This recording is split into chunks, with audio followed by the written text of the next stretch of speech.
You did? Okay, try that now. Testing. Ding, ding, ding, ding, ding. Oh, that's a terrible start. How about now? Stop talking. La la la la la. Can you hear me now? Can you hear me now? Oh, please. Yay. Oh, good. All right. As I was saying, hello. Okay, I will be your guide through chapter 6 today. We are continuing, I will continue on from page 208. As I was saying before, that I haven't quite worked out how to share the screen yet. I did play around with it, but it didn't work. But anyway, never mind. I'm just going to sit here and read and comment as we go. So if we're all ready, let's get into it.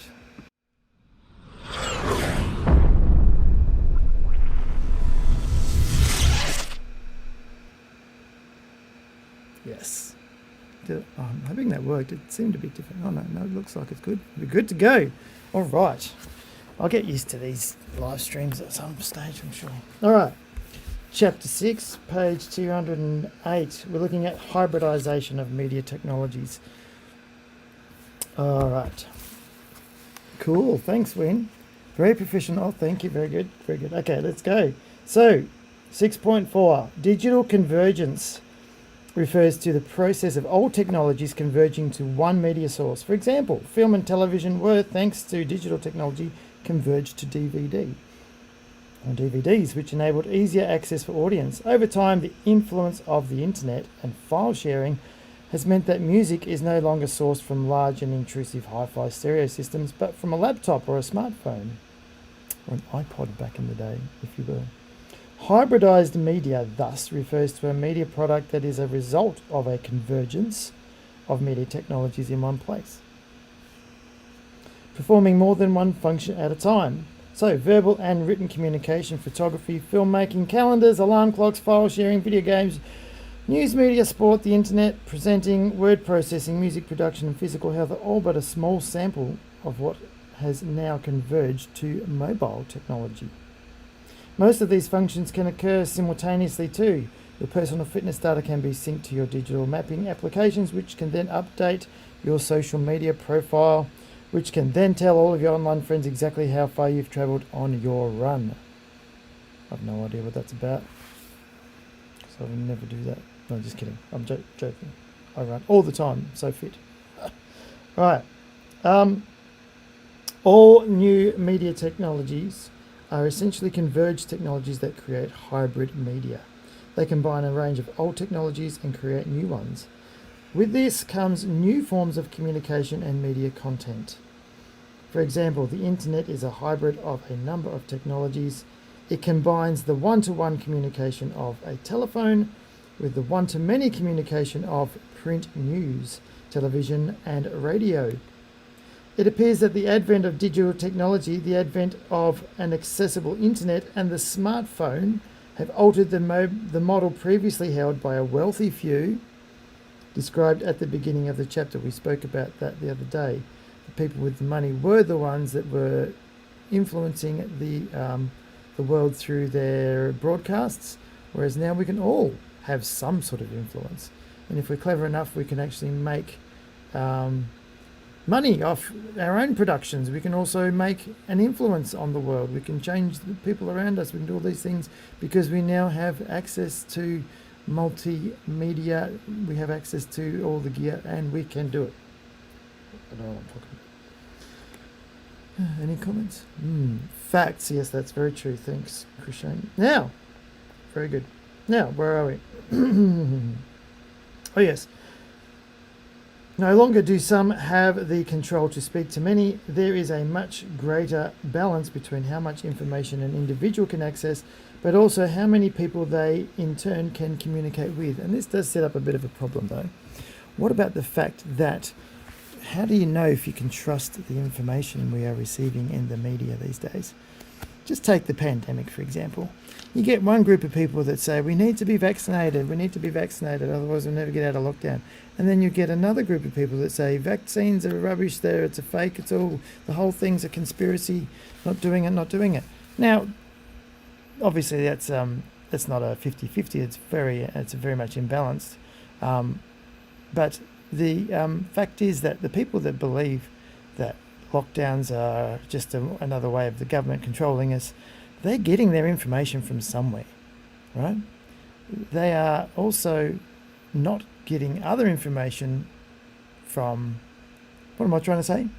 They're getting their information from somewhere, and they are not necessarily receiving the right information, obviously showing my bias because I think that COVID's obviously real. So that gets into a whole issue and a whole topic about filter bubbles and echo chambers and that sort of thing. If you've heard of these topics, let us know if you've heard of. Those people think vaccines are fake, should be vaccinated. I agree. Do you know much about echo chambers and filter bubbles? If you do, just chuck in a comment in there, because that's something that will come up later. But I just wanted to just touch on it while I'm thinking about it. We're going to skip over those case studies for now. Let's go to page 210. Let's do that, shall we?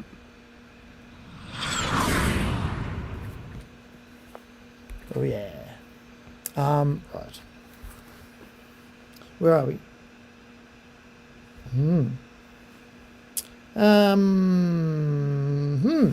Digital technologies and audiences 6.5 is what I'm going to jump over to.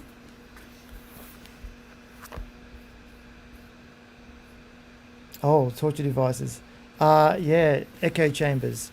In short, an echo chamber is basically if you have an opinion about something or a belief, and you surround yourself with other people who have the same belief, and never allow yourself to receive information other than those who confirm what you already believe, then that is what they call an echo chamber, because it's just your ideas echoing back at you, and you're not necessarily being challenged or open to new ideas or new information. You are just filtering out all of the noise from other sources and just listening to people that already agree with you. And the internet has created, and social media has created, these echo chambers far more than what once was. So that is what an echo chamber is. Like religion, perhaps, but in a media sense, how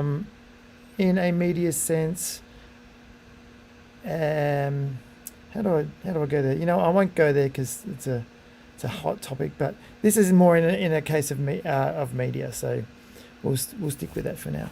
But some might argue that people that are religious would only be listening to those that agree with them. But I don't think that's necessarily healthy. Or is it necessarily a bad thing? Depends. It's not necessarily all bad. Could be. Depends who you're listening to, and depends what. Anyway, I'm not going to go there. Too controversial. Don't want to do controversy on this channel. All right, digital technology and audiences 6.5, page 211. The impact of digital technologies on audience behaviour. Well, whether the Frankfurt School examined in the. Is that an example? Not sure. Whether the Frankfurt School examined the impact... Oh, start that again. Sorry. When the Frankfurt School examined the impact of media in 1923, they were primarily concerned with the effect media had on what they saw as naive, unsuspecting audiences. Scholars and theorists from what became known as the effects tradition, as you would study in detail later in the book, chapter 11, so scholars and theorists proposed that a message from a media author would travel like a bullet from a gun, like medication through a hypodermic needle to the receiver. This is where we get bullet theory and hypodermic needle theory. These are like theories of communication. We look at it more in Year 12, actually. The audience would then think and act just as the message suggested, without questioning what they had been told. This is what was believed back in the 1920s. Most studies that have come since the effects tradition studies have been considered Start that again. Most studies that have come since the effects tradition, that doesn't make sense. Consider the limited understanding of it. The effects tradition studies have been considered limited in their understanding of mature, intelligent audiences who have arguably always had the capacity to interpret media messages. So in other words, they're saying that back in the day, they believed, people that did studies on this sort of thing, believed that the media, when they would tell you something, because they were the media, people would just believe it. They didn't believe that people would question the message. They just thought that people would believe it.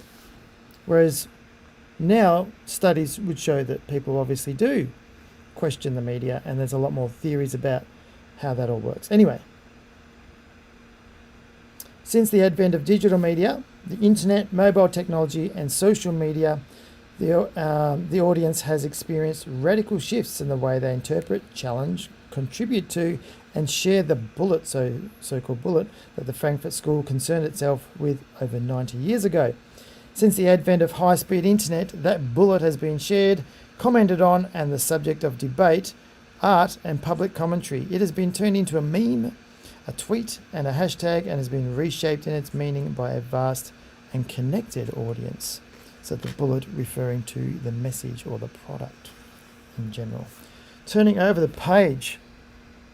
That's a big smartphone. That's almost an iPad. Can't put that on your ear and talk. Hello? No. Right, so let's have a look at the mobile generation, shall we? Right. The mobile generation on page 213. This generation of people aged 15 to 34 in 2016, obviously that's when the book came out, are often referred to as the mobile generation, as they are the ones who were born in a connected digital age where digital media was commonplace, and in the case of those in your age group, it has always existed. You guys have pretty much known nothing other than mobile technology.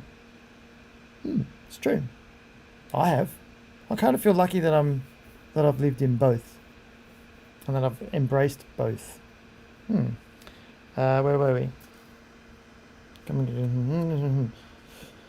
There are many ways to define and dissect the behaviour of this group within society. However, one thing is clear: they can no longer be examined in the single audience view of the Frankfurt School mentioned on the other page.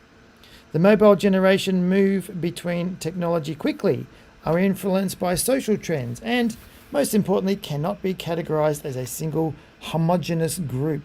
What is meant by... Yeah, exactly, can't live without it. What is meant by a homogeneous group? Homogeneous means people that are the same. Everyone thinks the same, everyone is the same. Homogeneous.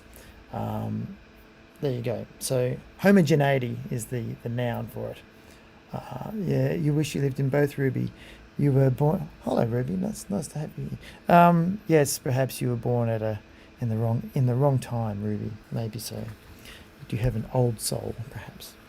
I miss the 80s a bit. Kind of miss the 90s sometimes too. But I think I like the 80s. Actually, you know what? I think I miss the 90s more. That was my sort of coming of age era. Anyway, right. The mobile generation. Okay. What has become clear for this group is that they, which is you, by the way, has almost unlimited access to the internet in and outside of the home, which means that you also have near unlimited access to content like videos, photos, and music. You have control over what you can access. You can access it anywhere, and there appears to be no limit to what you can access. Contemporary studies have found that the mobile generation are watching less television and listening to the radio and reading newspapers in decreasing numbers too. In fact, these facts would perhaps be alarming to those small groups who own many of these traditional media outlets. However, trends do not suggest that the mobile generation use the media less. In fact, they use the media more. The fact that I miss the 90s makes me sound so old. Oh, shut up. Just kidding, no. I'm not old. You're old. No, I'm kidding. Yeah, I am feeling a bit old. It does sound a bit old there. Yeah, okay. Yes, true. Very true. I'm in denial. In denial. Right, where was I? Right. So, you guys, your generation, use the media even more than before. How you use it is what has changed. It is natural. In fact, I do it too. I hardly watch any broadcast TV these days. I watch a lot more YouTube and streaming stuff these days. It is natural for these users to switch between a phone's application, a laptop, television, or radio. Who watches that? To a large number of times. A large number of times. So it's common for you guys to switch between all these things a lot of times within a very small space of time. Only one needs to look at the media forms used in the response. What is that? Oh, no, I'm not doing with that. That's irrelevant. Is that true? Do you find that's true? Sick burn. Yes, thanks. Is that true for you guys? Do you find that you jump between media products a lot more? I think the advent of streaming was not as huge when this book came out. In fact, the next edition of this book's not actually that old, but when the next edition comes out, I imagine it's going to be a lot more conversation around streaming and also what the pandemic has done to things like cinema and putting out new movies, in the streaming space, like straight away. It's just crazy if you ask me. I can see why they do it, but it's terrible. It really is. All right, where are we? Okay, the audience directs the music. Try that again. The audience directs the media, music.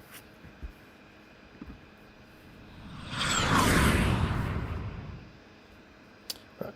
Musicians and their industry were the first to feel the impact of digital technology. This is true. Oh, there's the PlayStation, yes. In days gone by, the biggest selling artists directly influenced popular culture more than any other medium, the musos of the day. From the heady days of rock and roll in the 60s to disco, hip-hop, punk and pop in the decades that followed, music has played a defining role in the lives of people the world over. Musicians and the recording companies amassed enormous fortunes based on the popularity and talent of the artist and the work of the company to distribute the music itself.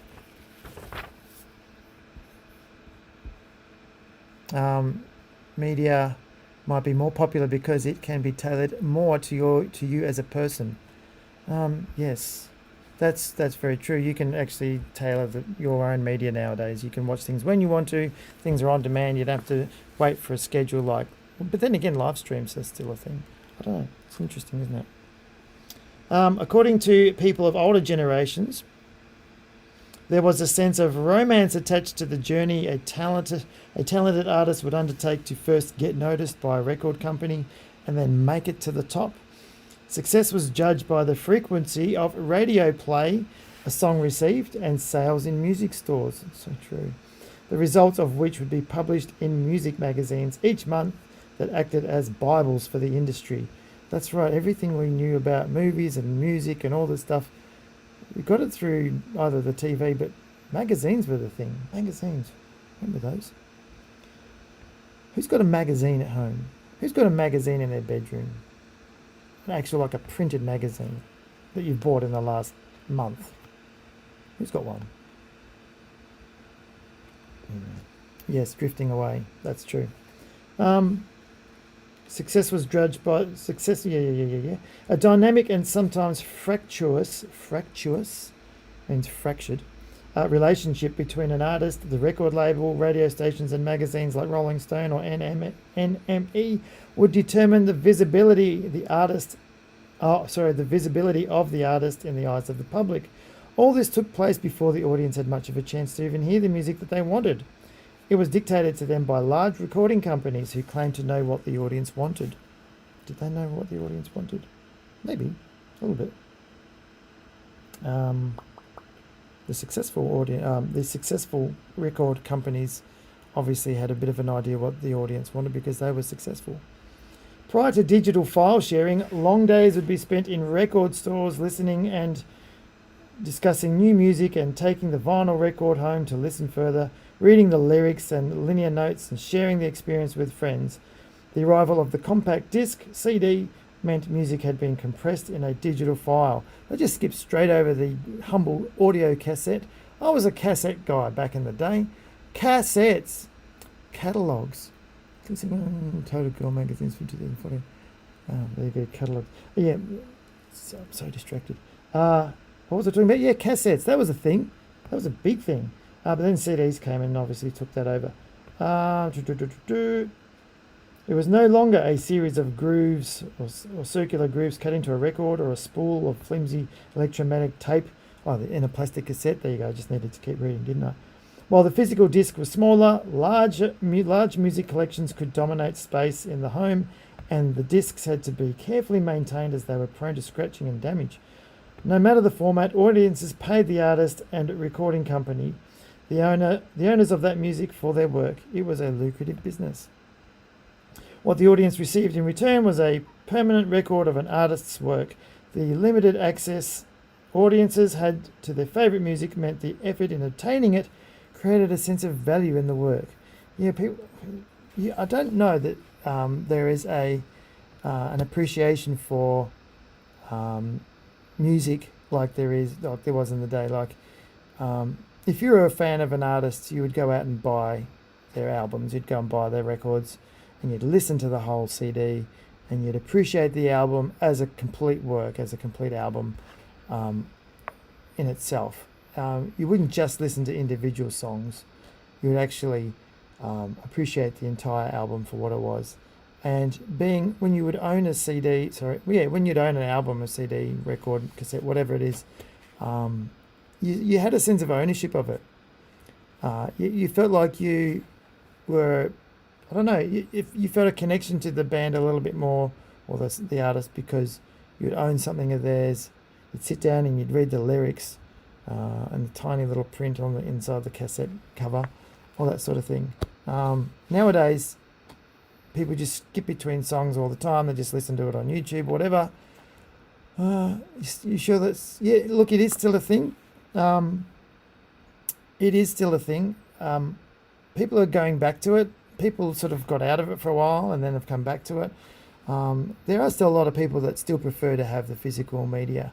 I don't have much in the way of actual CDs anymore. I tend to do everything on my phone or computer, mainly phone. But yeah, it's anyway. Where are we? You know, there's a lot here to read about music, so I'm not going to go into it all. I think we're getting the idea. Suffice to say that peer sharing became an issue. Digital sharing of music became a real issue, pirating and all the rest of it. And so that's why you have a lot of people, a lot of bands that have gone actually back on the road. Have you wondered why all the old bands have actually started or have been touring again for a while? Not recently with the COVID thing, but the big bands were getting back doing live concerts again because they were not getting the revenue from their albums anymore. They would have to get out there and sell tickets and sell merchandise and all this sort of stuff. Started using your CD player again. Yeah, that's good, I reckon. Also, see, the vinyl records are sort of still a thing. I don't know if that's really taken off again. Who still has DVDs? Who watches DVDs? Who got into Blu-ray? Who thinks Blu-ray is the thing? I'm curious to know. There's an interesting case study about Metallica versus Napster. Worth a look at. Did you know that MySpace was originally meant to be a place for bands and musical artists to connect with their fans? But because everyone just jumped on MySpace and made it like the first sort of Facebook, if you like, the first really big social media, the people that invented MySpace didn't really know how to market it properly, so it sort of lost its way, and it became a little bit of a hodgepodge of all sorts of things, and that's kind of why it failed, because it never really took off being what it was meant to be. Anyway, what is Blu-ray? That's nice. You're kidding, aren't you? I'm sure she's kidding, Molly. I'm sorry. Sorry, Molly. Sorry, Naomi, if you're not sure. Look it up. Google will tell you what it is.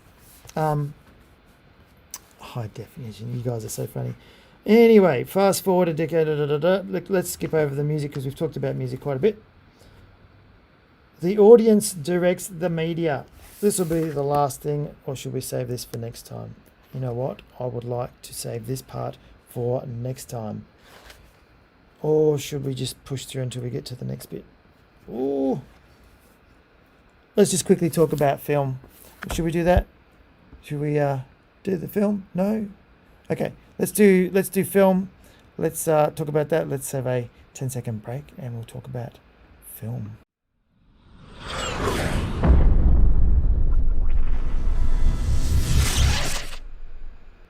Right. The audience directs the media. Film. Page 216. The traditional film production landscape has shifted dramatically. To ensure their survival, the corporations created by those wealthy individuals that control the media in the broadcast era have been forced to adapt and secure access to a mobile audience. Stop saying Blu-ray. It's Blu-ray. Okay, off topic. Right, where was I?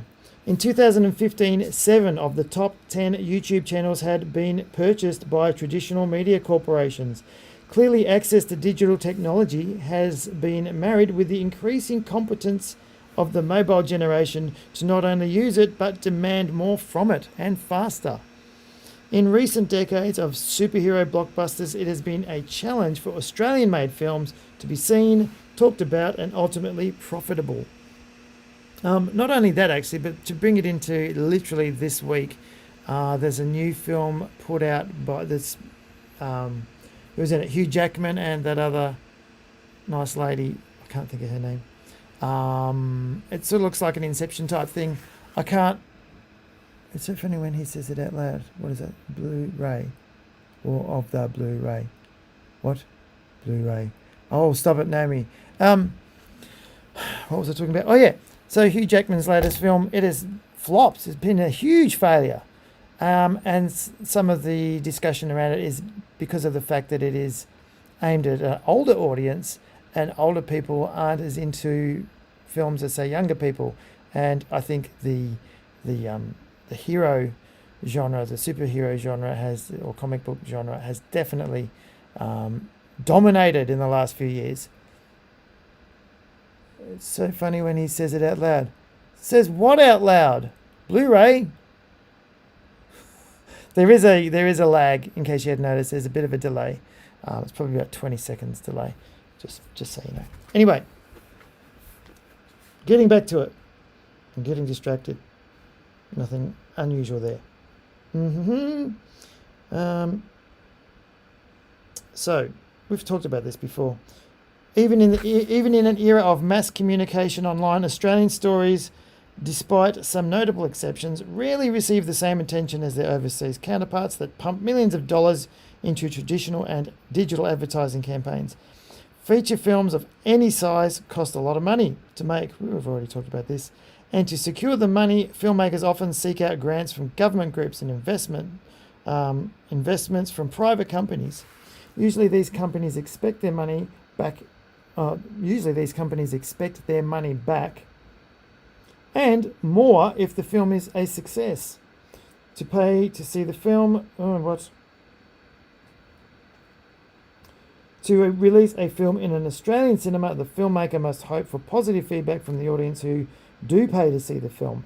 For 100 or more days, most cinema chains demand that they have exclusive rights to screen the film, which means the film cannot be legally downloaded for months after its release. In an era of illegal downloading, it means the filmmaker is fighting a hard battle to return money, if any, to the investors, the actors, the crew, and the filmmakers themselves. Hope that's making sense. Oh, it's funny when I say the conversation out loud. Oh.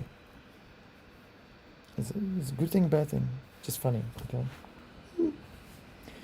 Right. I'm just going to skip over that bit. The audience directs the media, film and bit torrenting, 217. The growth of media platforms that allow for peer-to-peer sharing has led to growth in illegal downloading of films, music, and television, otherwise known as internet piracy. Media formats like film and music turn digital. The ease with which these files could be compressed and shared online exploded in a culture of piracy and a culture of I'm getting tired. It's the end of the day. So piracy grew in place of the media environment cultivated by media owners who felt their audience content. Oh, I don't know. Just maybe read that bit for yourself. Bottom of 217. As discussed earlier, the high-speed internet of the mid-2000s meant that audiences could get what they wanted whenever they wanted, usually without paying. Interesting. Very true. This had and still has enormous ramifications for those who choose to make a living from creating media products. Major media corporations play a game of cat and mouse with internet users the world over as they attempt to produce the financial security of their product. As soon as the producers develop a new method to tighten security, a new method to break that security is developed, usually using globally connected collaborative online efforts. So piracy is bad, in other words. Right. Let's just skip over a bit. Nearly finished this section. You can read that a little bit for yourself. BitTorrenting, that's a thing. Read about that. How does BitTorrenting work exactly? Probably worth knowing. Well, we've got an audience. This is live. This is interesting. This is what happens when you're doing a live YouTube stream. Hello there. Welcome to the live YouTube stream. It's funny. It's always timing, isn't it? Yeah. Let's have a little midstream break.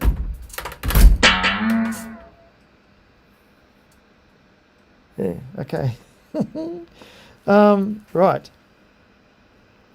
The scale of illegal downloading is difficult to police or make laws to prevent. For every online TV service that attempts to prevent overseas users, known as region blocking, there are twice as many virtual proxy networks or VPNs that even moderate users of the internet can employ to circumvent. Getting tired. The quality of this live stream is diminishing. Something shocking. Oh yes, secret guest, cameo. Let's get to the binge watching bit. Okay, now this is 2016, so I'm sure it's different now. Binge watching of a TV series is a result of audience demand and ultimately piracy. Oh yes, interesting. Because of piracy, because people want things on their phone, because they want to have it with them live, they want it right now. Binge watching or digital streaming TV has become a thing.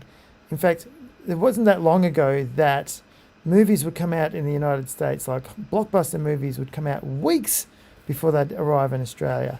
It took a long time before, and TV shows too.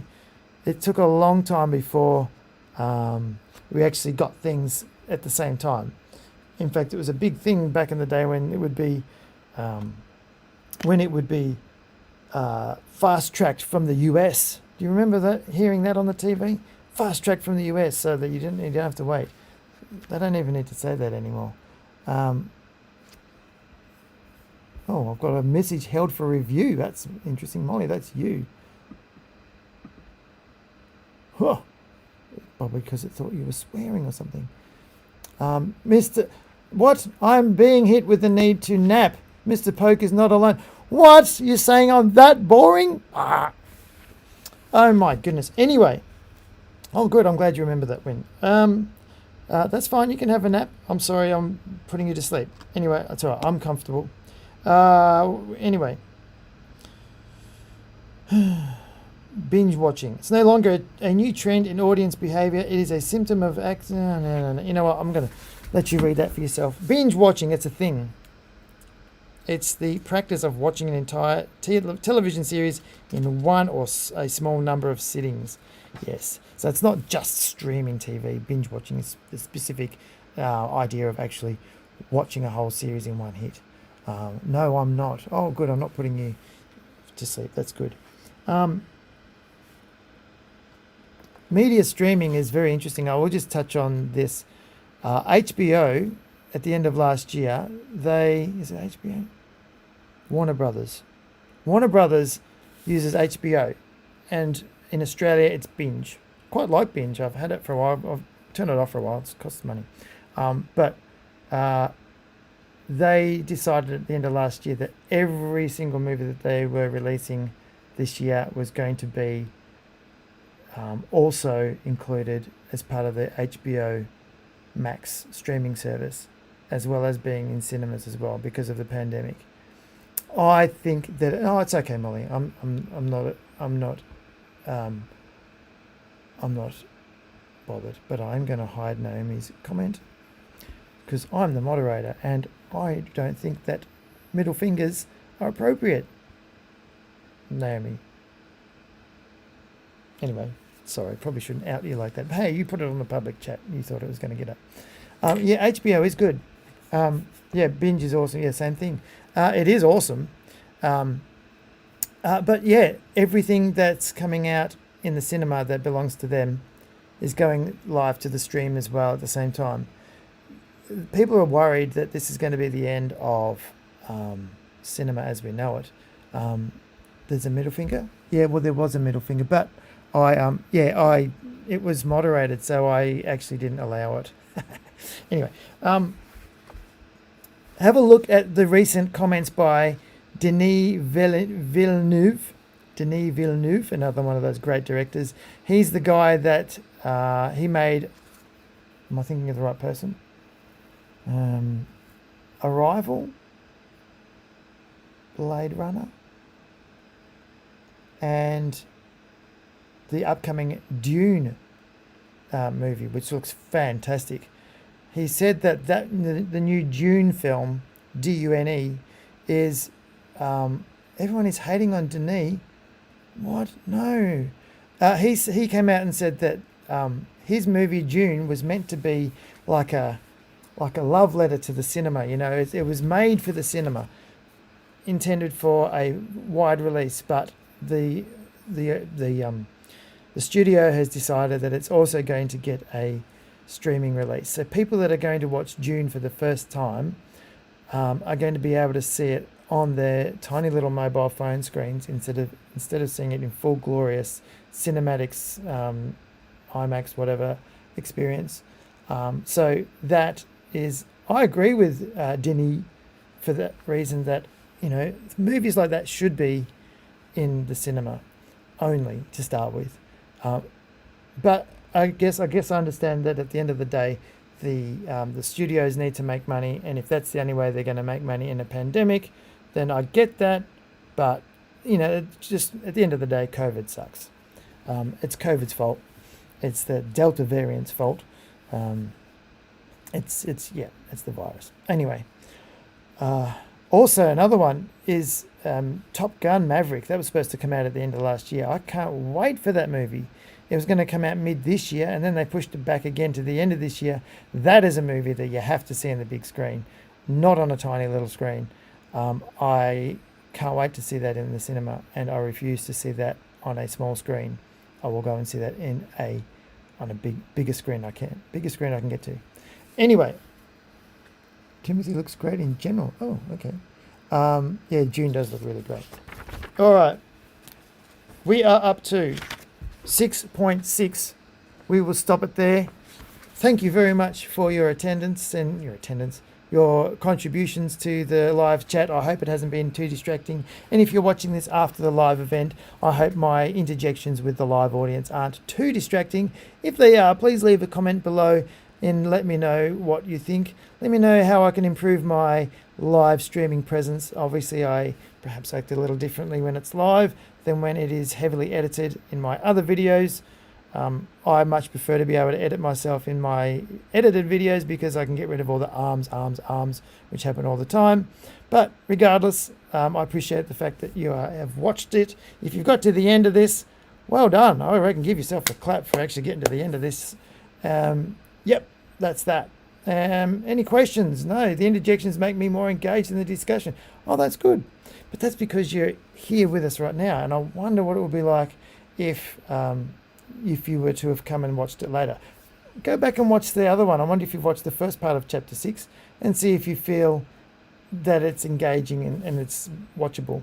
The very fact that we're doing a live stream about sharing information and how the media has changed is incredibly ironic, don't you think? It's incredibly appropriate that we are doing it this way.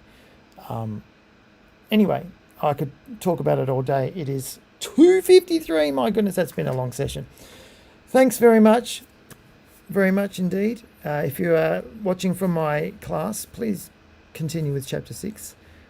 Maybe go and have a look at that section of the chapter while it's fresh and we've had a conversation about it, and while I've been reading it to you. Maybe you've been doing that. Maybe you've been working on it while I've been reading. I probably should have somehow monitored that as well, but I can't be in two places at once. Anyway, that being said, I am going to go. Thanks for watching. Appreciate what you do. Appreciate your involvement, and bye for now.